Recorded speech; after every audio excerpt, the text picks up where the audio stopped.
அதெல்லாங்க இந்த counting mark போல் பண்றாங்க இல்லையா, எடுத்த உடனே டெஸ்ட் போல், அப்ப வந்துட்டு அது அடிக்காம விட்டதுனால ஏற்பட்டதா இருக்கலாம். இவரு ஏன் அடிக்காம எப்படி நீங்க வந்துட்டு அந்த இதை பண்றீங்க? ட்ரெயின்டு ஸ்டாஃப் தானே அவங்க. அப்போ அப்படியே அந்த மார்க் ட்ரில்ல வந்துட்டு 50 ஓட்டு அப்படின்னோம்னா 50 ஓட்டு தான் போடுறாங்க மார்க் ட்ரில்ல, வாக்குப்பதிவு ஆரம்பிக்கிறதுக்கு முன்னாடி. அந்த 50 ஓட்டு போடும்போது 5 வேட்பாளர்களுக்கு போடும்போது அதுலயே டிஃபரன்ஸ் வந்தது. அதுக்கு என்ன சொல்ற நீ? அதுக்கு என்ன சொல்ற? பெரிய புத்திசாலின்னு பீத்திக்கிறீங்களா நீங்கெல்லாம்? இந்த புத்தகமே ஆதாரங்களின் அடிப்படையில் எழுதப்பட்டது. ஒரு நாள் 2 நாள் இல்ல, 3-4 மாசம் உட்கார்ந்துட்டு என்னென்ன நடந்திருக்குது, எப்படி நடந்திருக்குதுன்றது ஆதாரங்களை எடுத்து எழுதியது. The devil is in the detail ன்னு இங்கிலீஷ்ல சொல்லுவான். நீங்க எல்லாம் எழுதுறீங்களே, கொஞ்சமாவது இந்த பத்திரிகை ரொம்ப நாளாவே ஈவிஎம் பத்தி போராட்டம் நடத்தினாலோ கருத்து தெரிவிச்சாலும் அதெல்லாம் இந்த பத்திரிகை தொடர்ந்து மறைச்சுக்கிட்டே வந்தது. இன்னைக்குதான் அந்த பூனைக்குட்டி அப்படியே வெளில வந்திருக்குது. இப்பதான் தெரியுது இது கருப்பு பூனை இருட்டுல பதுங்கி இருந்தது அப்படின்றது இன்னைக்கு தான் தெரிஞ்சிருக்குது. இந்து பத்திரிகையோட யோக்கியதை சொல்றாரு, அதெல்லாம் மினிஸ்கியூல். இதுக்காக 100% எண்ணணுமா? உனக்கு என்ன வலிக்குது? நான் கேட்கிறேன், 2019 நடந்த தேர்தல்ல பதிவான வாக்குகளுக்கு எண்ணப்பட்ட வாக்குகளுக்கு இடையே ஒரு வாக்கு முதல் 1,01,000 வாக்குகள் வரை 373 தொகுதிகளில் வித்தியாசம் இருந்ததுன்னு சொல்லிட்டு அசோசியேஷன் ஆஃப் டெமோக்ராட்டிக் ரிஃபார்ம்ஸும் காமன் காசஸும் கோர்ட்ல கேஸ் போட்டாங்களே, இந்து பத்திரிகை எங்க போச்சு? உங்களுடைய நிருபர் அங்க கிடையாதா? அதை பத்தி அவங்க எதுவும் தெரியவே தெரியாதா? சொல்ல, அதுக்கு எப்படி தென்சென்னையில என்ன டிஃபரன்ஸ் ஏற்பட்டுச்சு? நான் போடுறேன் ஓட்டு, அது என்ன பண்ணணுமா, குப்பையில போடப்படணுமா? ஸ்டாட்டிஸ்டிக்கல் சாம்பிள் தான் இப்போ வந்துட்டு இந்த நாட்டுல வந்துட்டு எல்லா விதமான கருத்து கணிப்புகள்லாம் எடுக்கிறாங்க. சரியா? அது கணிப்புக்கு சரி, முடிவுக்கு அது சரி வராது. முடிவுனா எல்லாத்தையும் எண்ணி ஆகணும். அதுக்கு வலிக்குதே அப்படின்னு நீ ஏன் சொல்ற? எக்ஸ்ட்ரா பர்சன் போட போறாங்க, அவங்க என்ன போறாங்க, அறிவிக்க போறாங்க. இதுக்கு முன்னாடி இருந்த தேர்தல் ஆணையர் என்ன சொல்றாரு? எஸ் வி குரேஷி, மக்கள் என்னன்னு விருப்பப்படுறாங்களா அதை செய்ய வேண்டியதுதான் தேர்தல் ஆணையத்துடைய கடமை அப்படின்னாரு அவரு. ஆனா வெளியில உட்காந்துக்கிட்டு நீ சொல்ற சாம்பிளா ஒரு 5 பண்ணா பரவாயில்ல அப்படின்னா என்ன அர்த்தம் அப்படின்னம்னா, இவரும் மோடி ஆட்சிக்கு வந்த முறையை ஆதரிக்கிறாருன்னு அர்த்தம். வெளியில எதிர்க்கிற மாதிரி காட்டிக்கிறது, ஆனா அந்த சூத்திரத்துக்கு இவங்களும் அப்படியே உடன்படுறது, ஆதரிக்கிறது. உண்மை என்ன? இத விவிபேட் கொண்டு வந்ததே மக்களை திருப்திப்படுத்தத்தான். இந்த பாரு, இவிஎம்ல பதிவானது இது, இதுல பதிவானது, எண்ணிங்கிட்ட ஒப்பிட்டோம், அறிவிச்சோம், திருப்தியா? திருப்தியோட போ, நீ போட்டதுதான் இந்த தேர்தல் முடிவு, மேண்டேட் ஆஃப் த பீப்புள் அப்படின்னு சொல்றதுக்காக தான். 260 தொகுதிகளில் கூடுதலா, 153 தொகுதியில கம்மியா எப்படின்னு கேட்டு போடப்பட்ட வழக்கு விசாரணைக்கு வரல. அதை பத்தி கேள்வி எழுப்புவியா? இத மினிஸ்கியூல் சொல்லி மலையையே மோலாக்குவியா? Making a mountain out of mole அப்படின்றது வேற. You are making a mountain looks mole. இதெல்லாம் மோசமான journalism. Karim's biryani paradise at liberty and catering services, கோடம்பாக்கத்தின் அறுசுவை அடையாளம்.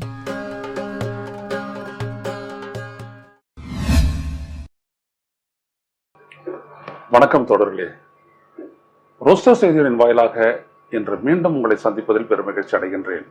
இந்த நாட்டில் 100 ஆண்டுகளுக்கு மேலாக வெளிவரக்கூடிய ஒரு ஆங்கில நாளிதழ், அதனுடைய தலையங்கத்தில் ஓவர் கில் என்கின்ற தலைப்பில் அவர்கள் இன்றைக்கு இவிஎம் விவிபேட் பற்றி எழுதியிருக்கும் போது, verification of statistically significant sample of VVPAT slips should சஃபைஸ்.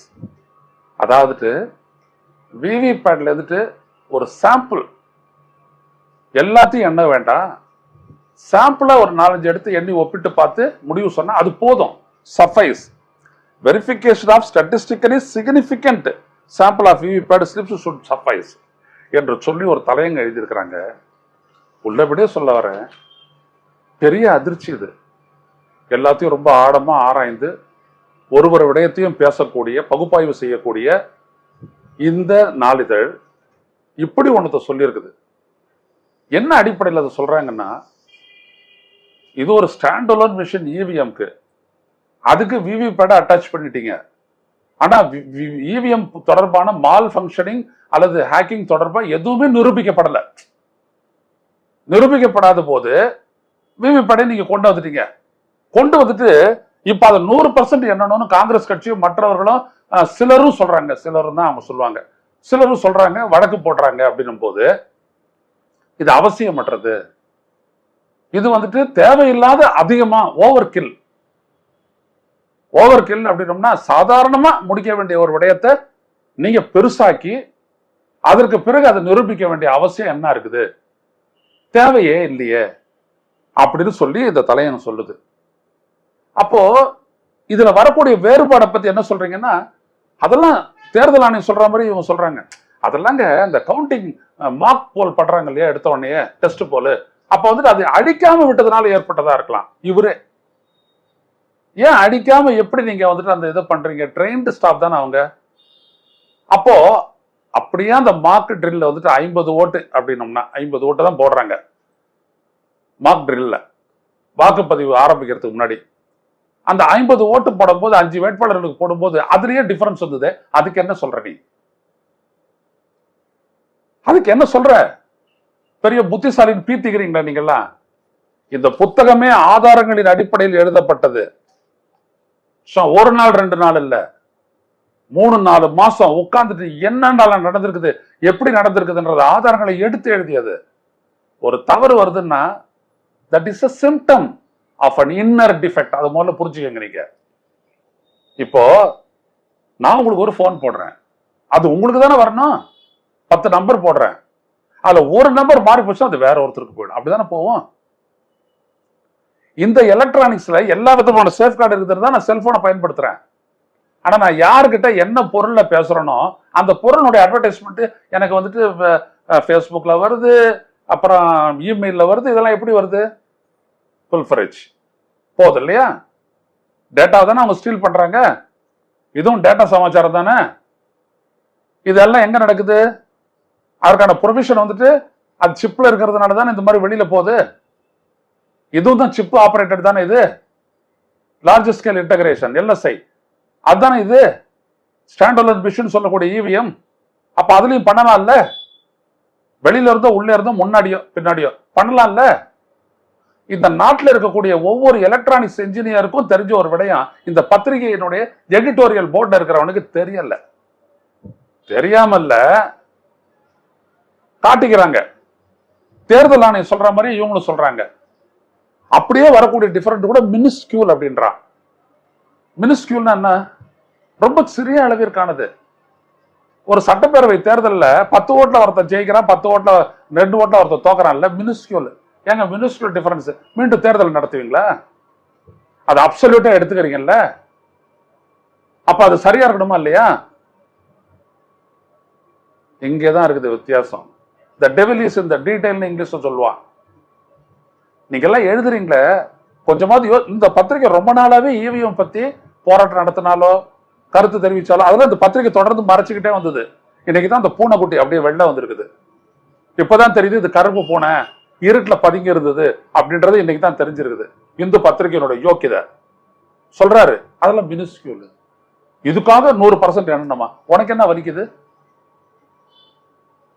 தேர்தல் ஆணையம் இவிஎம்ல வரக்கூடிய சந்தேகங்கள் எல்லாம் இந்த நீதிமன்றத்தில் ஆராய்ந்து 2013 தீர்ப்பளிக்கும் போது அவங்க சொல்றாங்க இதுக்கு மேல இவிஎம்மோட நாங்க விவிபேட்டை சேர்த்து பயன்படுத்துறோம். அதுக்கு பேர் என்ன? Voter verifiable paper audit trail. அவன் அதை தீர்மானிக்கலாம். நான் கரெக்டா போட்டிருக்கிறேன், கரெக்டா தான் ஆகுது, அதுவும் சீட்டு கட்டாயி விடுது, அதுல பதிவாகலனா கூட இங்க பதிவாச்சு இப்படின்னு சொல்றதுக்கான ஒரு ஆதாரமும் தானே நான் எழுதியிருக்கேன். எழுதுனா இல்லையா? ஹூப்ளி தார்வாடு தொகுதியில ஒரு பர்டிகுலர் பூத்துல இவிஎம்ல பதிவானதை விட விவிபேட்ல கட்டாயம் விழுந்த சீட்டு 207 சீட்டு அதிகம். எப்படி?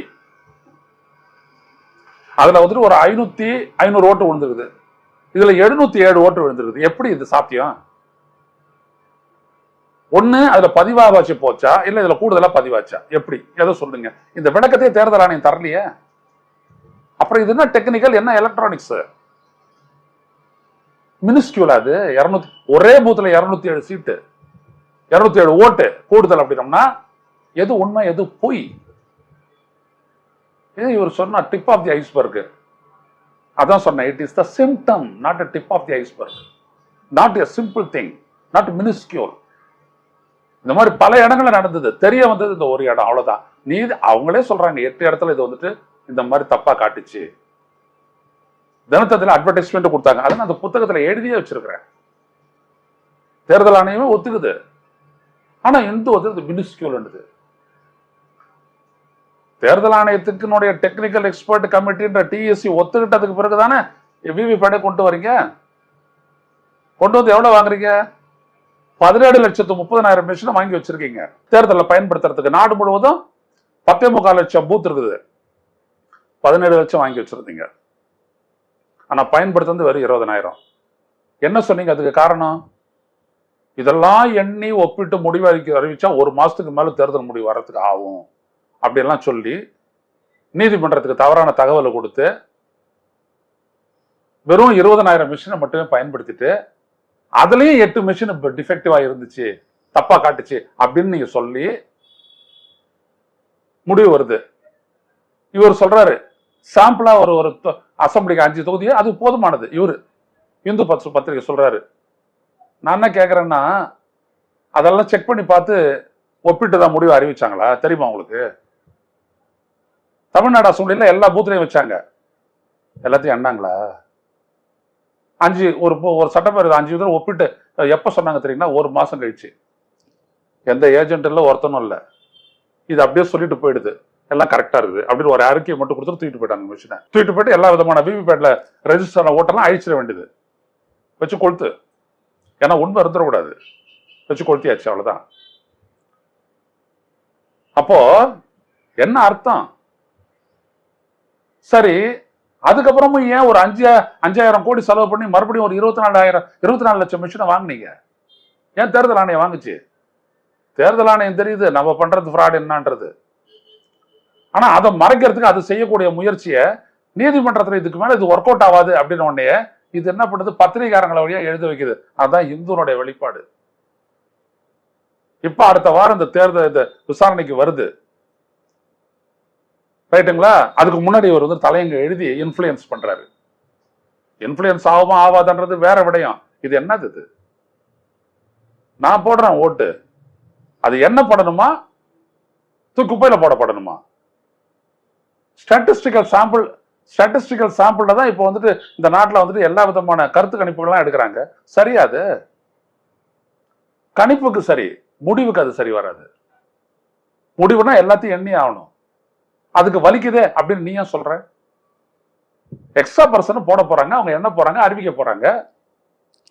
இதுக்கு முன்னாடி இருந்த தேர்தல் ஆணையர் என்ன சொல்றாரு? எஸ்.வி. குரேஷி, மக்கள் என்னன்னு விருப்பப்படுறாங்களா அதை செய்ய வேண்டியதுதான் தேர்தல் ஆணையத்தினுடைய கடமை அப்படின்னாரு அவரு. ஆனா வெளியில உட்காந்துக்கிட்டு நீ சொல்ற சாம்பிளா ஒரு 5 பண்ணா பரவாயில்ல அப்படின்னா என்ன அர்த்தம்? அப்படின்னோம்னா இவரும் மோடி ஆட்சிக்கு வந்த முறையை ஆதரிக்கிறாருன்னு அர்த்தம். வெளியில எதிர்க்கிற மாதிரி காட்டிக்கிறது, ஆனா அந்த சூத்திரத்துக்கு இவங்களும் அப்படியே உடன்படுறதை ஆதரிக்கிறது.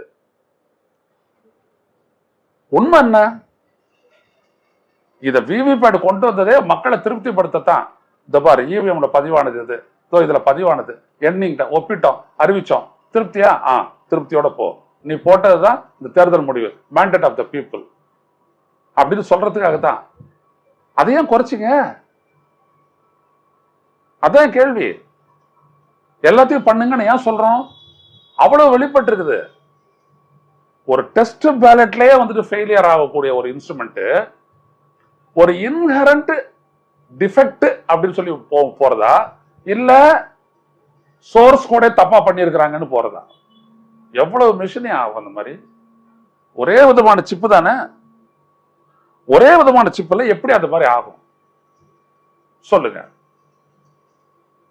சோர்ஸ் கோடு ஒண்ணுதான்.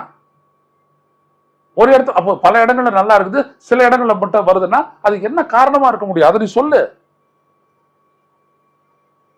ஒரு தலையங்கத்துல எழுதி போட்டு அது தேவையில்லை அப்படின்ட்டு.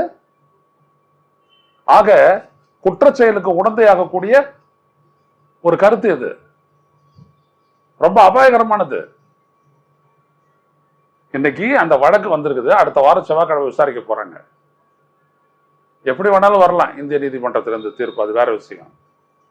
நாம சொல்றது ஒரு தேர்தல்ல முடிவு வருதுன்னா that should be the mandate of the people. 5 வருஷத்துக்கு ஒரு முறை. அதுல என்ன நீ சிஸ்டத்துக்கு ஸ்ட்ரெயின் வேற சொல்ற? கூடுதலா வரப்போறாங்க, அவங்களுக்கு சம்பளம் தர போறாங்க, அவங்க எண்ண போறாங்க, முடிவுகளை அறிவிக்க போறாங்க, 6 மணி நேரத்துல தாராளமா செஞ்சு முடிக்கலாம் அப்படின்னு சொல்லிட்டதுக்கு பிற்பாடு அசோசியேஷன் ஆஃப் டெமோக்ராட்டிக் ரிஃபார்ம்ஸ் என்ற ஒரு அமைப்பு போய் போடுது, இன்னும் பலரும் போய் போடுறாங்க. எல்லாம் சரி, நான் போடுறேன் ஓட்டு, நான் போட்ட சின்னத்துக்கு மாற வேற ஒரு சின்னம் காட்டுது விவிபேட்ல, நான் அதை கம்ப்ளைண்ட் பண்ண போறேன், அந்த கம்ப்ளைண்ட் எப்படி கையாளுது தேர்தல் ஆணையம் தெரியுமா அது உங்களுக்கு? இத ஒரு முன்னாள் ஃபார்மர் டிஜிபி ஆஃப் அஸ்ஸாம் அவர் சொல்றாரு, நான் போட்ட சின்னத்தை காட்டல, வேற ஒரு சின்னம் காட்டுச்சுன உடனே சரி நீ ரெஜிஸ்டர் பண்ணு, ₹2 கொடுத்தது அப்ளிகேஷன்ல ரெஜிஸ்டர் பண்ணு, அடுத்து ஓட்டு போடுற 2 பேர்கிட்ட கேட்போம் யார் நீங்க போட்ட சின்னம் தான் காட்டுதான்னு. அவங்க ஆமான்னு சொல்லிட்டாங்கன்னா உன் மேல கிரிமினல் வழக்கு தொடரப்படும், நீ 6 மாசம் உள்ள போக வேண்டியது இருக்கும். இது சரியாது? இதுதான் ஃப்ரீ அண்ட் ஃபேர் எலெக்ஷன்? அது அவர் போட்ட ஓட்டை எங்க டெஸ்ட் பண்றதுக்கான வாய்ப்பு அது சொல்லு. அதைத்தான் இப்ப போட்ட வழக்குல சொல்றது. கட்டாய விட ரசீட்டை எடுத்து அந்த வாக்காளர்கிட்ட கூட அவன் எடுத்துட்டு போயிட்டு அதை பொட்டியில போடட்டும். இல்ல இது கிடையாது அப்படின்னு சொன்னா வேற ஒரு பொட்டியில போட்டோம். ஏன்னா தெரியணும் இல்ல, பிஜேபி கார சொல்றா நீ எதுல ஓட்டு போட்டாலும் தாமரை தான் மலரும்னு. அதெல்லாம் இவர் அப்படியே மறந்துட்டாரு. மறந்துட்டு இவர் சொல்றாரு. இதெல்லாம் ஒரு பத்திரிகை சுதந்திரமா? அதெல்லாம் வெட்கக்கேடு.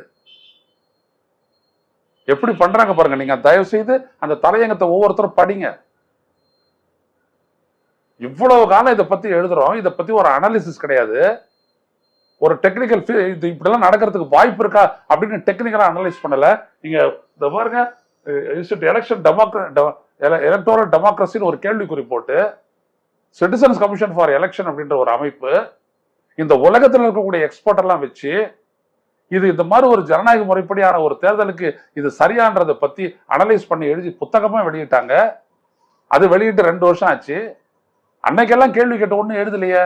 அன்னைக்கு உங்க நிருபர் தானே வந்திருந்தாங்க பத்திரிகை அலுவலகத்துக்கு, பிரஸ் கிளப் ஆஃப் இந்தியாவுக்கு. ஐயா ஹரி பரந்தாமன் ஃபார்மர் ஜட்ஜு அவர் தானே வெளியிட்டாரு. அன்னைக்கே அதெல்லாம் பத்தி எழுதல. இந்த திருட்டுத்தனம் தொடரணும்னு நீங்க சைலண்டா இருந்தீங்க. இன்னைக்கு எதிர்ப்பு அதிகமாயிட்ட உடனே அதுக்கு ஆதரவா நீங்க நிக்கிறீங்க. இதுதான் உண்மை.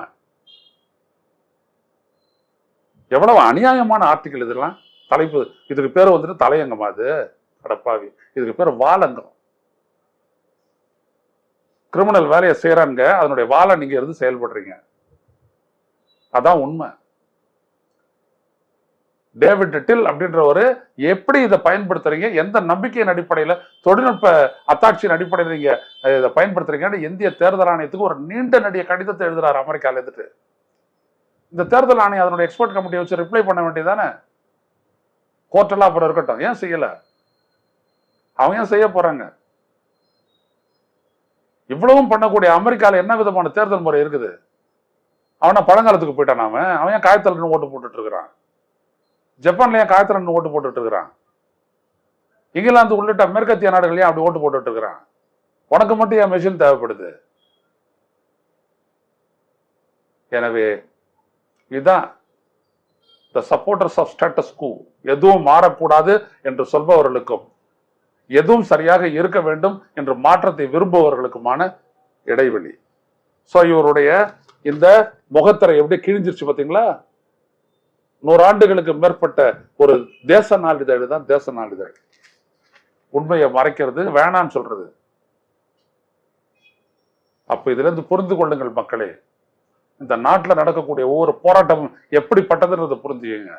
ஒரு ஆழ்ந்த அறிவு இல்லாம, ஆழ்ந்து செல்லாமல், பகுப்பாய்வு செய்யாமல் இதெல்லாம் முடியவே முடியாது. நான் கேட்கிறேன், 2019 நடந்த தேர்தல்ல பதிவான வாக்குகளுக்கு, எண்ணப்பட்ட வாக்குகளுக்கு இடையே ஒரு வாக்கு முதல் 1,01,000 வாக்குகள் வரை 373 தொகுதிகளில் வித்தியாசம் இருந்தது சொல்லிட்டு அசோசியேஷன் ஆஃப் டெமோக்ராட்டிக் ரிஃபார்ம்ஸும் காமன் காசஸும் கோர்ட்ல கேஸ் போட்டாங்களே. இந்து பத்திரிகை எங்க போச்சு? உங்களுடைய நிருபர் அங்க கிடையாதா? அதை பத்தி அவங்க எதுவும் தெரியவே தெரியாதா? சொல்ல, அதுக்கு எப்படி தென்சென்னையில் என்ன டிஃபரன்ஸ் ஏற்பட்டுச்சு? காஞ்சிபுரம் மக்களவை தொகுதிகளில் எண்ணப்பட்ட வாக்குகள் 12,032. தெரியுதா? பதிவான வாக்குகள் வந்து 12,14,086. கூடுதல் வாக்குகள் 18,381. எலக்ட்ரானிக்ஸ்ல இப்படிலாம் வருமா? இது காஞ்சிபுரம். தருமபுரி மக்களவை தொகுதிகளில் கூடுதல் வாக்குகள் 17,871. ஸ்ரீபெரும்புதூர்ல பதிவான வாக்குகள் 14,512. தென்சென்னையில 11,11,681 வாக்குகள் பதிவானவை. எண்ணப்பட்டது 11,23,410 கூடுதல் வாக்குகள் 11,729. எப்படி? திருவள்ளூர். இந்த மாதிரி உத்தரப்பிரதேச மாநில பாஜக சார்பில் நடிகை சேவமாலினி போட்டியிட்டு வென்ற மதுரா தொகுதியில் பதிவான வாக்குகள் 10,88,000. எண்ணப்பட்ட வாக்குகள் 10,98,000. கூடுதல் வாக்குகள் 9,906. எப்படி வரும்? பீகார் மாநிலம் அவுரங்காபாத் பதிவான வாக்குகள் 9,30,758. எண்ணப்பட்ட வாக்குகள் 9,36,526. கூடுதல் வாக்குகள் 6,768. பதிவானதை விட எண்ணப்பட்ட வாக்குகள் குறைஞ்சத இதை எப்படி சொல்லுவீங்க? இதுவும் மினிஸ்கியூலா? இந்துவே, இதுவும் மினிஸ்கியூலா? அது இந்துத்துவ விட மோசமா இருக்குது உன் பார்வை. ஒடிசா மாநிலம் புவனேஸ்வர் தொகுதி பதிவான வாக்குகள் 10,11,754. எண்ணப்பட்ட வாக்குகள் 10,03,704. குறைவான வாக்குகள் 8,050. ஒடிசா மாநிலம் கியோஞ்சோர் தொகுதி பதிவான வாக்குகள் 11,86,677. எண்ணப்பட்ட வாக்குகள் 11,73,526. குறைவான வாக்குகள் 11,171. எப்படி இது? திரிபுரா மேற்கு தொகுதி பதிவான வாக்குகள் 11,26,138. எண்ணப்பட்ட வாக்குகள் 11,01,362. குறைவான வாக்குகள் 19,776. இந்த மாதிரி இருக்குது. 260 தொகுதிகளில் கூடுதலா, 153 தொகுதியில கம்மியா, எப்படின்னு கேட்டு போடப்பட்ட வழக்கு விசாரணைக்கு வரல. அதை பத்தி கேள்வி எழுப்புவியா? இத மினிஸ்கியூல்னு சொல்லி மலையையே மோலாக்குவியா? Making a mountain out of mole அப்படின்றது வேற. You are making a mountain looks mole. இதெல்லாம் மோசமான ஜேர்னலிசம், மோசமான ஜேர்னலிசம். எவ்வளவு ஆதாரங்களை திரட்டி இதுல நாங்க எழுதியிருக்கிறோன்றதை நீ வந்து படிச்சு பார்க்கணும். இதெல்லாம் உங்க நாளிதழில் இருக்கக்கூடிய ஒருத்தருக்கும் நான் எடுத்து வந்து கொடுத்தேன். ஆனா அப்படியே ஒரு அமைதி நிலவுது அங்க இருந்தெல்லாம். நீங்க எல்லாம் இதெல்லாம் இப்படியேதான் இருக்கணும்னு நினைக்கிறீங்க போல. இப்பதான் தெரியுது எல்லாருமே. இப்போ ஒரு டிசைஸோ ஒரு இடத்துக்கு வந்துருச்சு உச்ச நீதிமன்றத்துல. நாளைக்கு 100% எண்ணி முடிவு அறிவி. இன்னைக்கு வேற காங்கிரஸ் அந்த தேர்தல் அறிக்கையில சொல்லிட்டாங்க. இவங்க ஒருவேளை அதில் முன்னறிஞ்சிட்டு இப்படி எழுதியிருக்கலாம். உடனே இப்படி ஒரு தலையங்க எழுதி இந்த செய்தி அனுப்புறாங்க. இதெல்லாம் சீரியஸ் எடுத்துக்காதீங்க. சரி, தீஸ் ஆர் ஆல் நத்திங். டெக்னிக்கலா இப்படிலாம் ஆகும். டெக்னிக்கலா இருக்கிறதுல டிஃபெக்ட் இருக்கக்கூடாதுங்க. ஒரு செகண்ட் அப்படின்றதையும் எப்படி துல்லியமா கணக்கு பண்ணணும் அப்படின்றத ஒரு உதாரணம் நான் சொல்றேன். எலக்ட்ரானிக்கா நம்ம வந்துட்டு இந்த டைமர்ஸை யூஸ் பண்ணுவோம். அப்போ வந்துட்டு 400 மீட்டர்ஸ் ரேஸ் சரிதானா? அப்போ 45.91 அப்படின்னு சொல்லிட்டு மில்கா சிங் ஓனதை வந்துட்டு டைமிங் பண்ணாங்க. அதற்கு பிறகு இந்தியாவில் இன்னும் அந்த டைமிங் யாரும் 400 மீட்டர்ஸ்ல அது பண்ணல. ஆனா அதுக்கப்புறம் 46 செகண்ட் தான் அப்படின்னு அதுக்கு ஈக்குவல் ஆனது எலக்ட்ரானிக்ஸ் சொல்லி மாத்தி அமைச்சாங்க. எல்லாரும் எதிர்த்தாங்க. அப்போ துல்லியமானது எலக்ட்ரானிக்ஸ் அப்படின்னும் போது அது அதை விட இது அதிகமா காட்டுச்சு. ஆனா அதான எலக்ட்ரானிக்ஸ். ஆனா எலக்ட்ரானிக்ஸ் இங்க தப்பா காட்டுறது எப்படி நீ சரின்னு சொல்ற? மினிஸ்கியூல் அப்படின்னு சொல்லிட்டு டப்பாயிர. அப்ப ஒரு ஓட்டுல தோத்து போனவன் மினிஸ்கியூல் விட்டுட்டு வந்துடலாமா? வடக்கு எதுவும் போடக்கூடாது. அப்ப எல்லா மிஷினும் எண்ணி ஒப்பிட்டு அறிவியல் சொல்லக்கூடாது. எல்லாம் மினிஸ்கியூல் பரவாயில்ல, அடுத்த முறை பார்த்துக்கோ.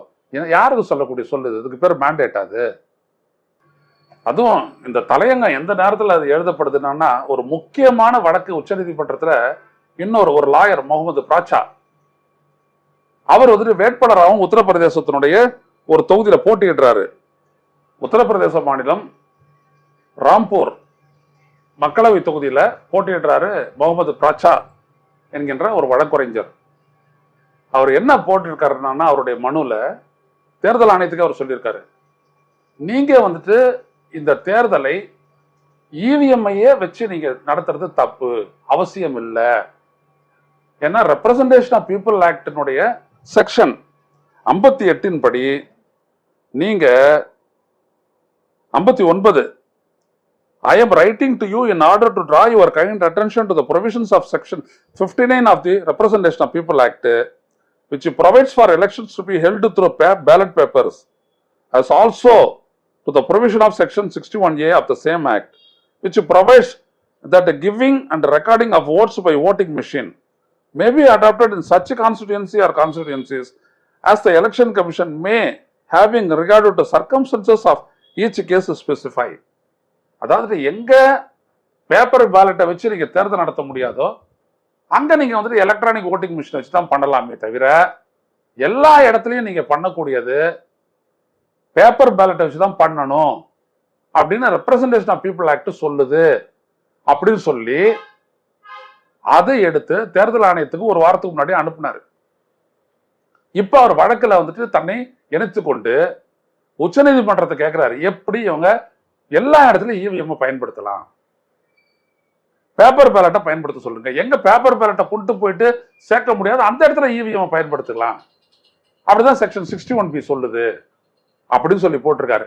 இந்த இடத்துலதான் இவங்க வந்துட்டு இந்த மாதிரி ஒரு தலையங்கத்தை எழுதி திசை திருப்ப பாக்குறாங்க. எல்லாருக்கும் தெரியும் எதனால யார் செய்யறாங்கன்னு, அதெல்லாம் இவர் சொல்லவே இல்லை. பொதுவாகவே ஒரு கருத்து இருக்குது, என்ன அப்படின்னோம்னா மறுபடியும் காகிதத்துல போயிட்டு ஓட்டு போடணுமா, அது பழங்காலத்தை நோக்கி போறது அப்படிலாம் சொல்றாங்க. அப்ப அமெரிக்காலாம் வந்துட்டு இவ்வளவு தூரம் டெக்னாலஜிக்கெல்லாம் மேல போயிருக்கிறவன் பழங்காலத்தை நோக்கி போறானா காகிதத்துல? எந்த அளவிற்கு இந்த ஐடி தொழில்நுட்பம் இருக்க, தகவல் தொழில்நுட்பம் டெக்னாலஜி, அதுல வந்துட்டு எந்த அளவிற்கு அதை வந்துட்டு மாத்தி ப்ரோக்ராம் பண்ணி முடிவை மாற்ற முடியும் ரகசியமா, சப்டர்ஃபியூஜ் அப்படின்றதுனால தானே அவங்க வந்துட்டு பேப்பர்ல ஓட்டு போட்டு அதை பதிவு பண்றாங்க. இதுக்கு பேர் பின்னாடி போறது இல்ல. That is the golden rule. Golden rule means that is the best. இதுதான் இங்க ரொம்ப முக்கியமா புரிஞ்சுக்கணும். இதை விட்டுட்டு இதெல்லாம் தேவையில்லை, விவிபேட்லாம் என்ன தேவையில்லை, சும்மா செலக்டிவா அது ஒரு பெட்டர் சாம்பிள் சிஸ்டத்தோட உடனே சாம்பிள் எடுத்து என்னாலே போதுமானது, சஃபைஸ் டு டூ அப்படிலாம் சொல்றது வந்துட்டு என்ன அப்படின்னோம்னா ஒரு ஃப்ராடுலன்ஸை தொடர்றதுக்கு ஆதரவளிக்கிறது தவிர வேற ஒன்றும் இல்லை. என்ன விதமான மோசடி இதெல்லாம் புரிந்து கொள்ளுங்கள் மக்களே. இப்படிப்பட்டவைகள் தான் இந்த நாட்டினுடைய ஊடகங்கள். உங்களாலலாம் ஒன்றும் ஜனநாயகத்தை அல்டிமேட்டா தோற்கடிக்க முடியாது. அவ்வப்போது ஜெயிப்பீங்க ஜனநாயகத்தை. the will of God and the power of people, அதுதான் கடைசியில் எல்லாத்தையும் முடிவெடுக்கும். எனவே இதை அதிகமாக பகிருங்கள் தோழர்களே, உங்களுடைய கருத்தை பதிவிடுங்கள். மீண்டும் சந்திப்போம். நன்றி, வணக்கம். ஊடகம் கார்ப்பரேட் அரசியல்வாதிகளின் கைப்பாவையாக அடிமைகளாக இருந்தது போதும், இனி சாட்டை எடுத்து சுழற்றும் நேரம் வந்துவிட்டது. ஊடகம் பொதுமக்களாகிய உங்களுக்காக, உங்களாலேயே இயக்கப்பட வேண்டும். ஊடக சுதந்திரத்திற்காக உங்களின் பங்களிப்பை இன்றே அளித்திடுங்கள்.